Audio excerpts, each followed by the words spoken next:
مفيش نسبة الواحد يقولها ما بين قبل العملية وبعد العملية، بقيت أشوف.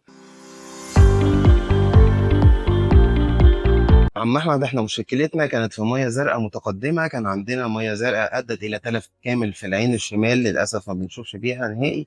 العين اليمين كان التلف فيها وصل لاكثر من 90% تقريبا، مع ميه بيضاء تقيله جدا. تقريبا كنا شايفين متر بالعافيه قدامنا.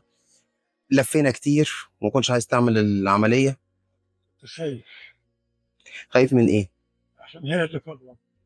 طيب، بس احنا كان لازم نعمل الاجراء الجراحي لان الضغط كان جوه العين كان 40، والطبيعي ان يكون حوالي 14، يعني كان تقريبا 4 مرات الطبيعي. توكلنا على الله وعملنا الاجراء الاثنين مع بعض. عملنا اجراء للميه البيضاء زرع وزرع العدسه معاها، زائد اجراء للميه الزرقاء وتكوين مسار متغطي للميه الزرقاء. احنا كنا مخدر موضعي، تقريبا خدنا 40 دقيقه. بعد العمليه تقول لي النظر اتحسن ولا زي ما هو؟ اللهم لك الحمد، اللهم لك الحمد. الشكر لله أولا، ثم لحضرتك والله. ايه الفرق ما بين قبل وبعد العمليه؟ الحمد لله، فرق السمك. مفيش نسبة يا دكتور، مفيش نسبة الواحد يقولها ما بين قبل العملية وبعد العملية. اللهم لك الحمد يا رب، بقيت أشوف. الحمد لله.